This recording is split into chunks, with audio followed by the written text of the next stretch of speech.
नमस्कार दोस्तों, स्वागत है आप सभी का हमारे यूट्यूब चैनल ऑब्जेक्टिव सेंटर पर। इस वीडियो में हम लोग देखेंगे ड्रिल एंड ड्रिलिंग ऑपरेशन पर वन लीनियर क्वेश्चन। तो चलिए शुरू करते हैं। पहला है, किसी जाब में छिद्र होल बनाने के लिए जिस कटिंग औजार का प्रयोग करते हैं उसे हम लोग क्या बोलते हैं? ड्रिल बोलते हैं। तो आपको पता होगा कि जो ड्रिलिंग में यूज किया जाता है टूल, कटिंग टूल, उससे हम लोग क्या बोलते हैं? ड्रिल। यहाँ पे ये हो गया पहला। दूसरा आपका कि ड्रिल जो बनाए जाते हैं, यह प्रायः है high carbon steel, high speed steel और एलॉय स्टील के बनाए जाते हैं। कौन कौन से बनाए जाते हैं? High carbon steel, high speed steel और एलॉय स्टील के बनाए जाते हैं। और है आपका कि किसी वस्तु में जो ड्रिल द्वारा गोल छिद्र बनाने की विधि को हम लोग ड्रिलिंग कहते हैं। किसी वस्तु में ड्रिल द्वारा गोल छिद्र बनाने की विधि को हम लोग क्या बोलते हैं? ड्रिलिंग। अब आता है कि जो ड्रिल रहता है उसकी संख जो रहती है, संख, ड्रिल की संख मुख्यतः तीन प्रकार की होती हैं। ड्रिल की संख रहती है वह तीन प्रकार की होती है। एक होता है आपका स्ट्रेट संख, दूसरा होता है आपका टेपर संख, तीसरा आपका रहता है रैचेट संख। ये तीन होती हैं जो कि बहुत इंपॉर्टेंट है। तो पूछता है कि ड्रिल की संख कितने प्रकार की होती हैं? तो तीन प्रकार की। एक होता है आपका स्ट्रेट संख, दूसरा होता है आपका टेपर संख, तीसरा होता है आपका रैचेट संख। तो ये हो गया। अब नेक्स्ट है आपका कि आकार के अनुसार ड्रिल कितने प्रकार के होते हैं? तो देखिए, आकार के अनुसार जो ड्रिल होते हैं कई प्रकार के होते हैं। जैसे आपका हो गया flat drill, straight fluted drill, twist fluted drill और आपका हो गया कोर ड्रिल। ये हो गया आपका कि कोर कितने प्रकार के, आकार के अनुसार ड्रिल कितने प्रकार के होते हैं। तो ये लगभग चार प्रकार के, जो flat drill, straight fluted drill, twisted fluted drill और कोर ड्रिल। अब देखिए, जो फ्लैट ड्रिल रहता है इसका जो कटिंग एंगल रहता है यह 90 डिग्री का होता है और जो उसका क्लियरेंस एंगल होता है यह 30 डिग्री का होता है। ये बहुत इंपॉर्टेंट है। पूछता है ऐसे अक्सर एग्जामों में कि जो फ्लैट ड्रिल रहता है उसका कटिंग एंगल कितने डिग्री का होता है? तो 90 डिग्री आपको टिक करके आना है। पूछेगा क्लियरेंस एंगल कितना होता है? तो यह आपका 30 डिग्री होता है। अब है नेक्स्ट कि ड्रिल का वर्गीकरण तीन प्रकार से किया जाता है। क्लासिफिकेशन जो रहता है ड्रिल का, यह तीन प्रकार से किया जाता है। एक तो किया जाता है आकार के अनुसार से, दूसरा किया जाता है उसके संख्या के आधार पर, तीसरा जो होता है वह उसके माप के आधार पर किया जाता है। ये तीन चीज आपको पता होगा ना कि जो क्लासिफिकेशन ऑफ ड्रिल होता है यह तीन टाइप से करते हैं: according to to shape, according to shank और अकॉर्डिंग टू साइज। नेक्स्ट है कि जो ड्रिल की बॉडी रहती है, जो घुमावदार झिर्रियाँ कटी होती हैं उन्हें हम लोग क्या बोलते हैं? फ्लूट से बोलते हैं। ड्रिल की बॉडी में जो घुमावदार झिर्रियाँ होती हैं कटी, उन्हें हम लोग फ्लूट बोलते हैं।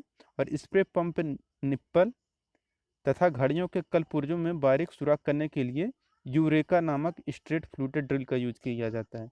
यूरेका पूछता है क्या होता है? तो यूरेका आपका क्या रहता है? फ्लूटेड ड्रिल रहता है। ये आपका स्ट्रेट टाइप का, तो स्ट्रेट फ्लूटेड ड्रिल रहता है यूरेका आपका। नेक्स्ट है आपका कि जब दो से अधिक फ्लूट ड्रिल में काटी होती हैं तो उसे हम लोग मल्टी फ्लूटेड या कोर ड्रिल कहते हैं। जब दो या अधिक फ्लूट ड्रिल में कटी हों तो उसे हम लोग मल्टी फ्लूटेड या कोर ड्रिल कहते हैं। और देख लीजिए कि कटिंग, ड्रिल कटिंग एंगल या ड्रिल इंक्लूडेड एंगल आपका कितना होता है? 118 डिग्री। ये एग्जामों में अक्सर ये वेरी वेरी इंपॉर्टेंट आप लोग लगा लीजिए कि जो ड्रिल कटिंग एंगल होता है या ड्रिल इंक्लूडेड एंगल होता है यह आपका 118 डिग्री होता है। ये अक्सर पूछा जाता है एग्जामों में। नेक्स्ट है आपका कि आम कार्यों के लिए यानी कि जनरल पर्पज के लिए जो यूज किया जाता है, मतलब ड्रिल का जो एंगल रहता है, क्लियरेंस एंगल, यह आपका 8 डिग्री से 12 डिग्री होता है। तो जो जनरल पर्पज के लिए ड्रिल यूज किया जाता है उसका जो क्लियरेंस एंगल रहता है यह 8 डिग्री से 12 डिग्री के रेंज में रहता है। और है आपका नेक्स्ट कि ड्रिल मशीन का जो स्पिंडल रहता है यह मोस्ट टेपर में बने होते हैं। तो स्पिंडल पूछता है ऐसे कि स्पिंडल किस टेपर में बने होते हैं? तो आपको वहाँ पे टिक करके आना मोस्ट टेपर। नेक्स्ट है आपका पहले से किए छिद्र को सही माप, आकार या छिद्र की सतह पर उत्तम फिनिश लाने के लिए हम लोग क्या करते हैं? तो उसके हम लोग क्या करते हैं? उसके लिए रीमिंग करते हैं। पहले से अगर कोई छिद्र है उसको सही माप में लाना है या उसको सही आकार में लाना है या उस छिद्र के सतह को चिकना या फिनिशिंग लाना है, तो उसमें हम लोग क्या करते हैं, रिमिंग करते हैं।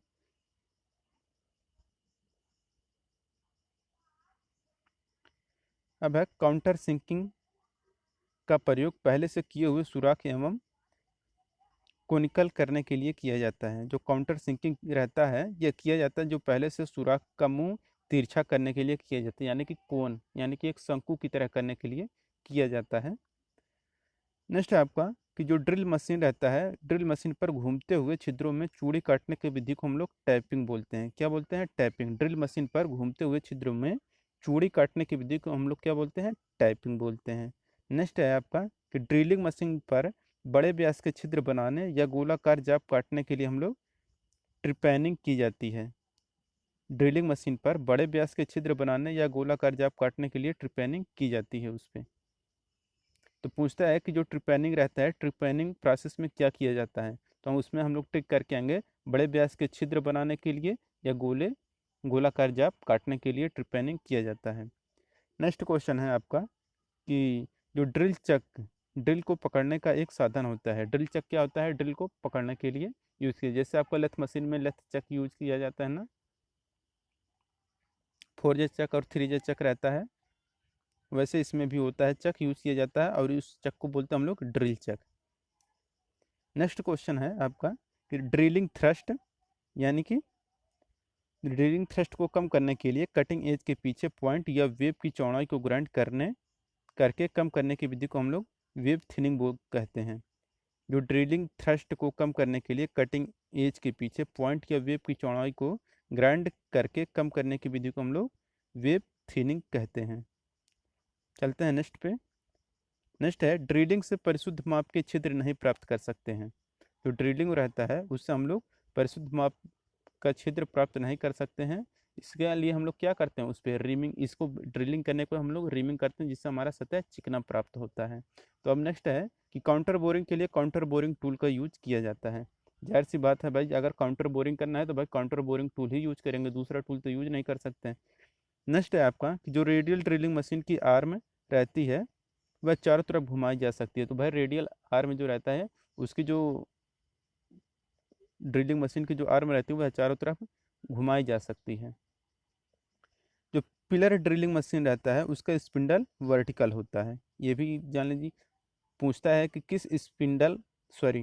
किस ड्रिलिंग मशीन का स्पिंडल वर्टिकल होता है, तो आपको वहाँ पे टिक करके आना है, पिलर ड्रिलिंग मशीन का जो स्पिंडल होता है वह वर्टिकल यानी कि लंबवत होता है। नेक्स्ट है आपका कि ड्रिलिंग मशीन प्रायः नए छिद्र करने के लिए प्रयोग की जाती है। ये भी सही है कि जो ड्रिलिंग मशीन होती है प्रायः नए छिद्र बनाने के लिए किया जाता है। ड्रिलिंग आपका एक ऑब्लिक कटिंग का उदाहरण है। कौन सी कटिंग का, ऑब्लिक कटिंग। नेक्स्ट आपका कि छोटे व्यास के ड्रिल के लिए आरपीएम अधिक तथा बड़े व्यास के लिए आरपीएम कम रखते हैं। तो अगर आपको छोटे व्यास का बनाना है तो आपको आरपीएम अधिक रखना है, अगर बड़े व्यास का ड्रिल के लिए जो आरपीएम रखते हैं वह कम रखते हैं। नेक्स्ट आपका कि कास्ट आयरन में ड्रिलिंग करते समय हम लोग कूलेंट का प्रयोग नहीं करते हैं। तब ये तो इम्पॉर्टेंट है कि जो कास्ट आयरन रहता है उसका अगर हमें ड्रिलिंग करना है तो उसके लिए हम लोग कूलेंट यूज नहीं करते हैं। हाँ, हो सकता है कभी कभी हम लोग ड्राई एयर भी यूज कर लेते हैं। नेक्स्ट है कि खुरदरे एज वाले ड्रिल से ड्रिलिंग करते समय आवाज़ आती है। खुरदरे एज रहेगा भाई ड्रिल, तो जाहिर सी बात है भाई आवाज़ तो आएगी ही आएगी। नेक्स्ट है कि ड्रिफ्ट पर प्रयोग स्लीव या स्पिंडल से ड्रिल निकालने के लिए किया जाता है। जो ड्रिफ्ट का उपयोग रहता है वह, उसका उपयोग यही रहता है कि स्लीव या स्पिंडल से ड्रिल निकालने के लिए यूज किया जाता है ड्रिफ्ट का प्रयोग। नेक्स्ट है एक पूरे चक्कर में ड्रिल जितना आगे बढ़ता है उसे हम लोग फीड बोलते हैं। तो ये भी हो गया। नेक्स्ट है आपका कि ड्रिल गेज का प्रयोग ड्रिल के व्यास को चेक करने के लिए किया जाता है। तो जो ड्रिल गेज रहता है उसका प्रयोग हम लोग ड्रिल के व्यास को चेक करने के लिए करते हैं। नेक्स्ट है आपका कि जो लेटर साइज ड्रिल रहता है वो अंग्रेजी के अक्षर ए से जेड तक होते हैं, जिसमें ए साइज ड्रिल सबसे छोटा और जेड साइज का जो ड्रिल रहता है वह सबसे बड़ा होता है।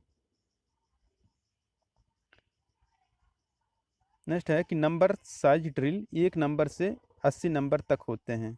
एक नंबर साइज का ड्रिल सबसे बड़ा और 80 नंबर का ड्रिल सबसे छोटा होता है। नेक्स्ट है आपका कि बेंच ड्रिलिंग मशीन में सेंसिटिव ड्रिलिंग मशीन भी कहते हैं। जो बेंच ड्रिलिंग मशीन होता है उसे हम लोग सेंसिटिव ड्रिलिंग मशीन भी कहते हैं। नेक्स्ट है आपका कि कोई वस्तु अपने अक्ष पर 1 मिनट में जितने चक्कर घूमती है या काटती है उसे हम लोग चक्कर प्रति मिनट बोलते हैं। तो यहाँ पे इसका ध्यान रखना है। नेक्स्ट है आपका ट्विस्ट ड्रिल का जो लिप क्लियरेंस एंगल होता है वह कितना होता है। तो देखिए जो ट्विस्ट ड्रिल का जो लिप क्लियरेंस एंगल होता है वह 8 डिग्री से 15 डिग्री तक होता है। इसे आपको याद रखना है। नेक्स्ट है आपका कि जो टैप होता है यह high carbon steel, high speed steel या एलआई स्टील की बनी होती है। अब है आपका कि बर क्या होता है। तो देखिए जो बर दूर करने के लिए ड्रिल होल को टैपिंग से पहले काउंटर कर लेना चाहिए। तो बर दूर करने के लिए ड्रिल होल को टैपिंग से पहले काउंटर कर लेना जरूरी होता है। अब है कि टेपर टैप की आगे वाली 6 से 8 चूड़ियाँ या 4 डिग्री पर ग्राइंड किया होता है। मास्टर टेपर में क्या होता है, मास्टर टैप का प्रयोग परिशुद्ध चूड़ियाँ काटने के लिए यूज किया जाता है। और जो टेपर टैप रहता है, टेपर टैप की आगे वाली 6 से 8 चूड़ियाँ या 4 डिग्री टेपर पर ग्राइंड किया होता है। और जो गैस टैप रहता है इसका प्रयोग गैस या द्रव के लिए पाइप फिटिंग के लिए किया जाता है। और है आपका जो स्पाइरल फ्लूटेड टैप रहता है इसका प्रयोग हम लोग कीवे तथा कटे सुराखों में चूड़ी काटने के लिए करते हैं। और है आपका कि जो गन टैप का प्रयोग अधिकतर उत्पादन के लिए किया जाता है। जो गन टैप रहता है इसका उपयोग प्रोडक्शन के लिए यूज करते हैं। और जो मेट्रिक टैप रहता है इसके लिए हम लोग ड्रिल साइज का टैप सूत्र जो निकालते हैं साइज का, तो इसका यही रहता है कि जो ड्रिल साइज का सूत्र टैप साइज रहता है कि 1.23 गुणे पिच, यही होता है इसका tap size. Tap size equal to कितना होता है 1.23 इंटू पिच। बीए टैप के लिए जो ड्रिल साइज का जो सूत्र रहता है बीए टैप के लिए यह रहता है आपका 1.2 into pitch. Tap size minus 1.2 into pitch यही रहता है आपका। बीए टैप के लिए जो ड्रिल साइज का सूत्र रहता है वह रहता है tap size minus 1.2 into pitch. Bottoming tap में 1 या 2 चूड़ियाँ ग्राइंड होती हैं। ये भी याद रखना है कि बैटमिंग टैप जो रहता है इसमें 1 या 2 चूड़ियाँ ग्राइंड होती हैं। बॉटमिंग टैप को हम लोग प्लग या फिनिशर टैप भी कहते हैं। बॉटमिंग टैप को हम लोग प्लग या फिनिशर टैप भी कहते हैं। नेक्स्ट आपका एक्सटेंशन टैप की सैंक बहुत लंबी होती है तथा जिसका प्रयोग गहराई में चूड़ी काटने के लिए यूज किया जाता है। एक्सटेंशन आपको पता होगा कि जिसकी लंबाई ज़्यादा हो, बढ़ा हुआ हो, वह आपको एक्सटेंशन रहता है। तो एक्सटेंशन टैप की सैंक बहुत लंबी होती है जिसका प्रयोग गहराई में चूड़ी काटने के लिए यूज किया जाता है। बड़े सैंक टैप क्या है, तो बड़े सैंक टैप की टैंक लंबी व मुड़ी होती हैं। इसके लिए टैप हैंडल की आवश्यकता नहीं होती है। नेक्स्ट है आपका जो फ्लूटलेस टैप, तो फ्लूटलेस टैप रहता है इसमें फ्लूट्स नहीं होते हैं। भाई नाम से ही पता है फ्लूटलेस टैप जिसमें फ्लूट्स नहीं होते हैं। नेक्स्ट है डाई बाहरी चूड़ी काटने वाला एक बाह्य कटिंग औजार है। तो जो डाई रहता है आपका बाहरी चूड़ी काटने वाले एक बाह्य कटिंग औजार होते हैं यानी कि एक्सटर्नल कटिंग टूल है। डाई का प्रयोग किसी गोल रॉड, गोल जब या पाइप आदि पर बाहरी चूड़ियाँ काटने के लिए किया जाता है। और जो डाई रहता है यह हाई कार्बन स्टील या हाई स्पीड स्टील की बनी होती हैं। साथ ही हम लोग इसे क्या करते हैं हार्ड और टेम्पर बनाते हैं।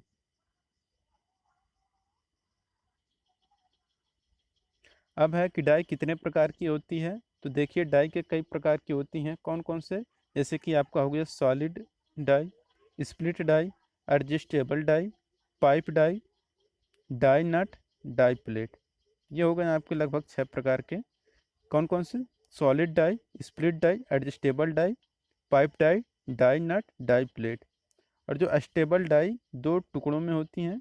जो स्टेबल डाई रहता है 2 टुकड़े में होते हैं ताकि हम लोग इसे आगे पीछे करके एडजस्ट कर सकें। नेक्स्ट है आपका कि डाई को स्टॉक में सेट स्क्रू से अच्छी तरह कस लेना चाहिए। जो डाई रहता है इसको स्टॉक में सेट स्क्रू से अच्छी तरह से कस लेना चाहिए। नेक्स्ट है डाई नट षटभुज या चौकोर आकृति का होता है, यानी कि हेक्सागोनल या स्क्वायर आकृति का होता है। नेक्स्ट आपका जो ब्लाइंड होल की टैपिंग के लिए बॉटमिंग टैप का प्रयोग किया जाता है। ब्लाइंड होल के लिए टैपिंग के लिए बॉटमिंग टैप का यूज किया जाती है, जो कि पहले भी हम लोग पढ़ चुके हैं। एक्रोन डाई है जो एक्रन डाई एक आधुनिक डाई है जिसका प्रयोग होल या ग्रूव में लगी राठ पर चूड़ी काटने के लिए किया जाता है। एक्रन डाई का प्रयोग